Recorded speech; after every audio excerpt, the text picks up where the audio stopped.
अब तक के पाठ में गुरु महाराज ने हमें समझाया कि नचिकेता तो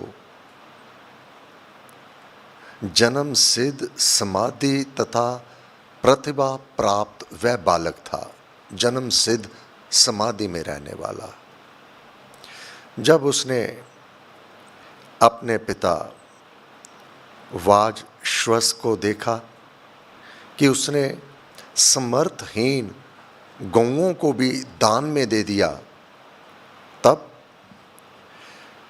वह निपुण साधना में, धर्म कर्म में निपुण, समाधि में निपुण, वह जानता है किस कर्म का परिणाम क्या होगा, किस कर्म का परिणाम क्या होगा। पिता का यह कर्म कि जो जाने अथवा अनजाने में जो भी कर्म किया जावे, अगर उसका मार्जन ना कर लिया जावे तो उसका परिणाम निश्चित है, अगर उसका मार्जन ना कर लिया जावे। अब नचिकेता देख रहा है कि पिता ने जो ये कार्य किया है दान का, पुण्य का, परंतु वह वस्तु दान में दी है जिसकी उपयोगिता नहीं है। इसका परिणाम क्या होगा? सुख रहित लोगों को यजमान प्राप्त कर लेता है जो वह यज्ञ करके दान दिया उसने, सुख रहित।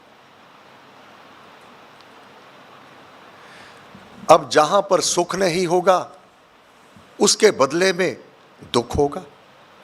कोई भी स्थान रिक्त तो रहता ही नहीं। भीतर राग रहेगा तो द्वेष नहीं होगा, अगर राग निकाल देंगे तो द्वेष आ जाएगा। इसी प्रकार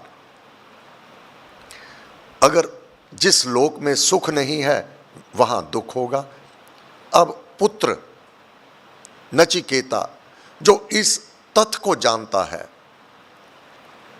वह कैसे सहन करे कि मेरा पिता उस लोक में प्रवेश करे, मृत्यु के बाद उस लोकों में विचरण करे जहां सुख नहीं है। अब इस अवज्ञा गलती को दूर करने के लिए अपने आप को न्यौछावर कर दिया नचिकेता ने।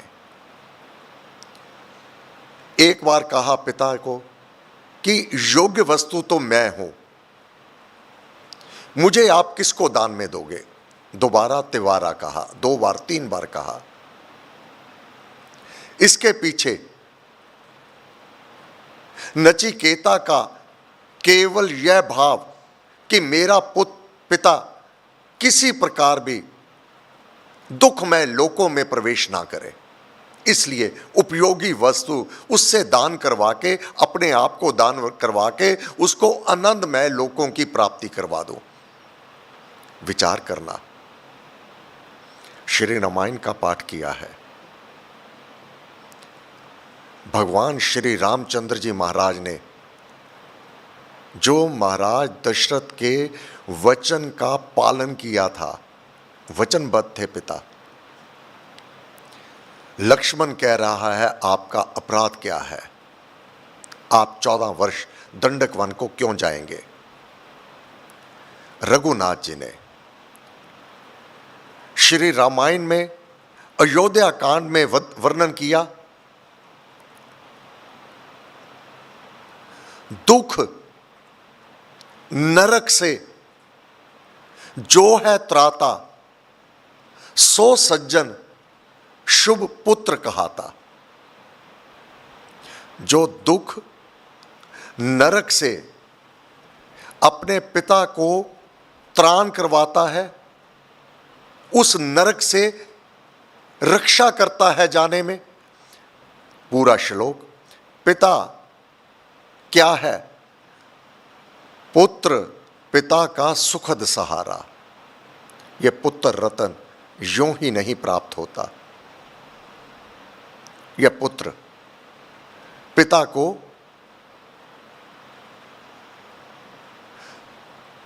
पुण्यमय लोकों में पहुंचाने में उसके सहायक हो जाता है। पुत्र पिता का सुखद सहारा, रोग जरा में सेवनहारा, दुख नरक से जो है त्राता, सो सज्जन शुभ पुत्र कहाता। वही पुत्र है। यही नचिकेता ने किया कि अपने पिता को दुख और नरक से मुझे बचाना है। अपने आप को पिता से कहा, आप मुझे किसको दान में दोगे? पुत्र की बात सुनकर 20 पृष्ठ। पिता ने कहा कि मैं तुझे यम की शरण में समर्पण करता हूं। पिता का ऐसा कथन सुनकर नचिकेता वैवस्वत के पास चला गया। वैवस्वत यमराज। अब ये जितना भी आगे वार्तालाप होगा, जितने भाव वर्णन किए जावेंगे, यह देव योग समाधि की अवस्था का वर्णन है। एक यह जागृत अवस्था, एक स्वप्न अवस्था, एक प्रसुप्त अवस्था, एक समाधि में लीन अवस्था। स्वप्न में शरीर यहीं रह जाता है, इसी लोक में होता है, परंतु दिव्य लोक लोकांतरों में जो मानव विचरण करने लगता है सूक्ष्म रूप से, यहां वहां पर ये अंग नहीं होते, हाथ पैर, ये बाह्य जगत नहीं होता, आंतरिक जगत है। ये आंतरिक जगत की गाथा है। आगे दैव योग की गाथा है। समाधि में लीन अवस्था में जो साधक अवलोकन करता है, ये वह गाथा है। क्योंकि बाल काल से ही नचिकेता समाधि में बहुत प्रतिभाशाली है। पिता की ये बात मुख से निकलते ही कि यमराज के पास भेजता हूं, समाधि में लीन हो गया और अपनी आत्मा को उस यमराज के घर में वह अपने आप को पहुंचा दिया। तुरंत पिता का ऐसा कथन सुनकर नचिकेता वैवस्वत के पास चला गया, तुरंत समाहित हो गया। समाहित, शांत, एकाग्रचित होना। वह व्यक्ति जिसकी बुद्धि पुण्यमय हो, वह समाधि में लीन हो जावे। यह वह टेलीपैथी है। भूतकाल में क्या हो चुका है, आंखें बंद, वह जान रहा है। जैसे सुलभापक का प्रकरण, महाराज जनक का प्रकरण गुरु महाराज ने वर्णन किया हुआ है। दोनों की आंखें बंद है, परंतु वार्तालाप कर रहे हैं। अब ये वार्तालाप उसी टेलीपैथी से समाधि में लीन अवस्था में एकाग्रचित होने पर नचिकेता की यमराज से होने वाली है। जो जब शरीर छूटना है, शरीर ने तो यहीं रह जाना है, भ्रमण आत्मा ने करना है।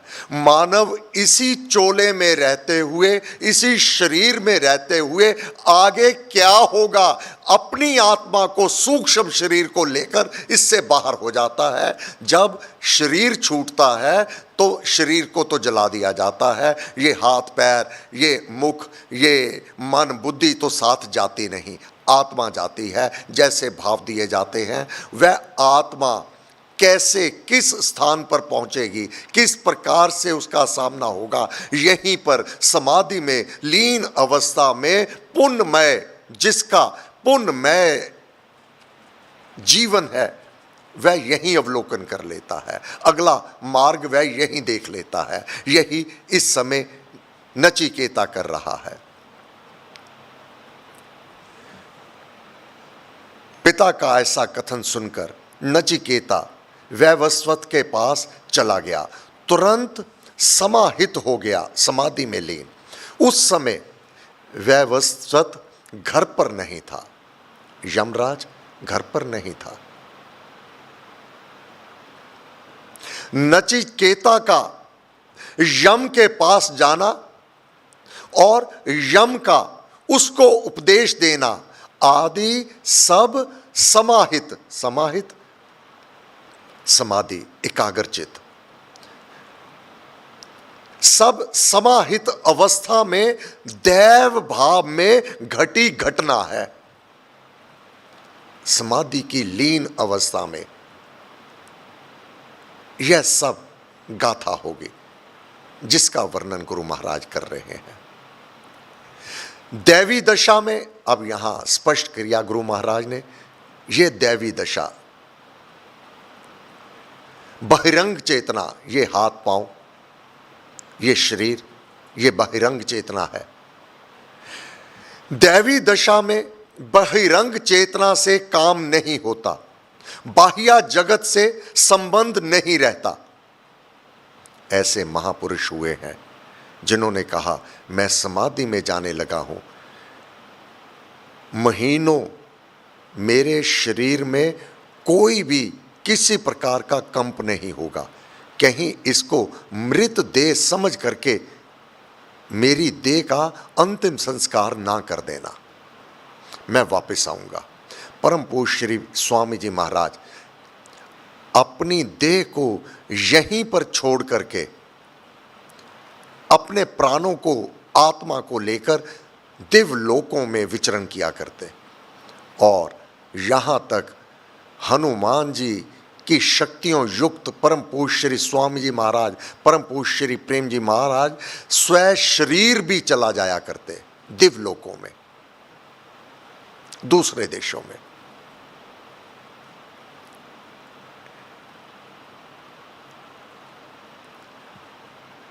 बाह्य जगत से संबंध नहीं रहता, इंद्रियां काम नहीं करती, और ना ही मन बुद्धि का व्यवहार होता है। स्वप्न में भी मन और बुद्धि काम नहीं करती। स्वप्न में आत्मा स्वेच्छा से कार्य करता है, मन और बुद्धि केवल इस शरीर में चेतन अवस्था में मन करता है ये खाऊं, मानव खाता है, मन करता है ये काम करूं, परंतु बुद्धि तुरंत कहती है कि इससे तेरे को हानि होगी, तेरे सम्मान में वह त्रुटि हो जाएगी, तो ये कार्य ना कर। परंतु स्वप्न अवस्था में वह बिंदास करता है, क्योंकि मन और बुद्धि वहां पर काम नहीं करती है। अब समाधि में नचिकेता उस अवस्था में पहुंच गया, सामने किसके घर पहुंच गया? यमराज के घर। परंतु यमराज उस समय अपने घर में नहीं था। महाराज ने कहा इसमें इंद्रियां काम नहीं करती, ये आंख इत्यादि काम नहीं करते, ये दिव्य चक्षु, जब जैसे आंख बंद करने से जो दृष्टि गोचर होता है वह आत्मा देखता है। अब आत्मा ये सब कुछ अवलोकन करेगा, आत्मा वार्तालाप करेगा, आत्मा समझेगा और आत्मा अपनी बात कहेगा। वह केवल आंतरिक सूक्ष्म तल की अतीन्द्रिया, अतीन्द्रिया जिसकी इंद्रियां नहीं है, जितेंद्रिया इंद्रियों को जीतने वाला, सूक्ष्म तल की अतीन्द्रिया अवस्था है, वहां दिव करण, दिव हाथ करण,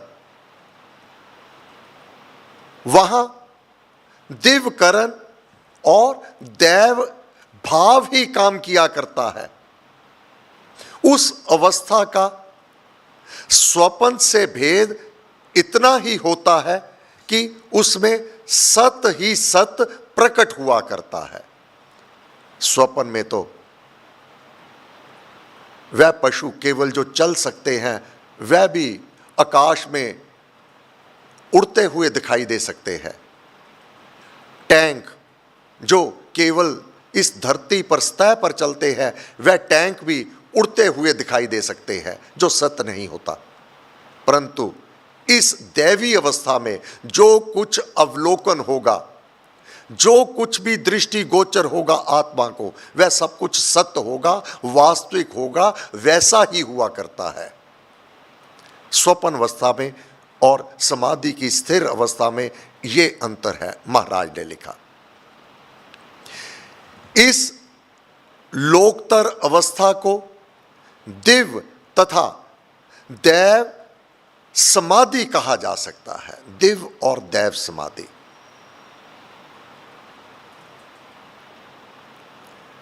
अब इसको समझना है तो समाधि प्रकरण भक्ति प्रकाश को देखना होगा।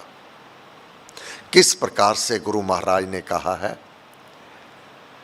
कि इसकी अवस्था एक तो भक्त, एक विवेकी, एक संत और जो भी कोई जन बड़ा दुराचारी भी क्यों ना हो, इस नाम की साधना करने लग पड़े।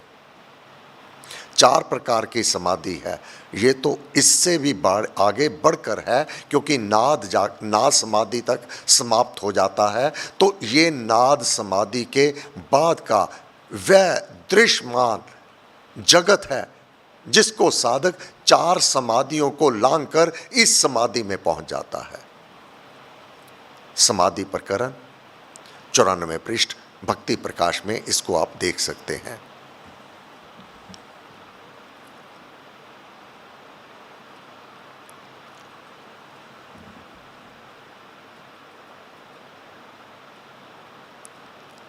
ऐसी अवस्था उस दैव योग से नचिकेता को यम के ग्रह, यम के स्वरूप तथा यम के उपदेश का भान हुआ। यहां एक एक शब्द। उस अवस्था में जब देश काल की प्रतीति नहीं होती, समाधि में वह प्रवेश कर जाता है। उस दैव योग में नचिकेता को यम के ग्रह, यम के स्वरूप, अब यम का ग्रह अब दृष्टि गोचर हो रहा है। कितना आनंदमय होगा वह दृश्य जो नचिकेता वहां इसी लोक में रहते हुए अपनी आत्मा को लेकर वहां पहुंच गया है।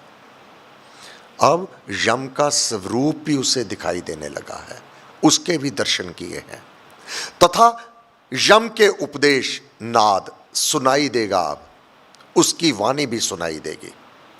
नचिकेता को वह दैव समाधि की अवस्था वाज श्वस के शाब्दिक बल से तत्काल प्राप्त हो गई थी, जो वाज श्वस पिता नचिकेता का कि मैं तुझे यम को देता हूं। केवल ये शाब्दिक बल, शब्द के बल है।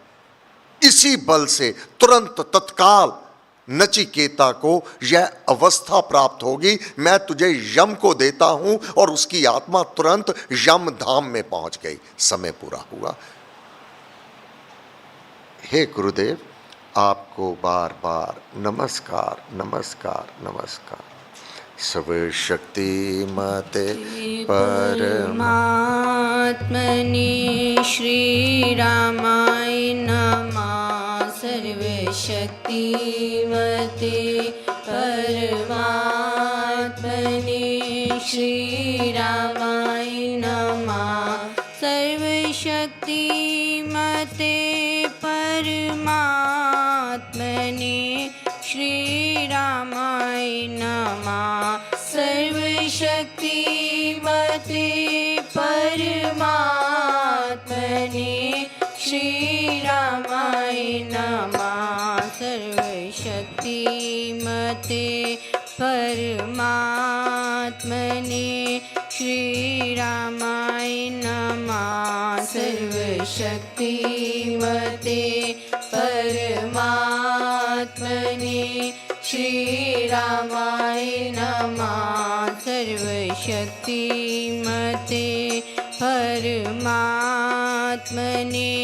श्री रामाय नमः। सर्वशक्ति मते परमात्मने श्री रामाय नमः। सर्वशक्ति मते परमात्मने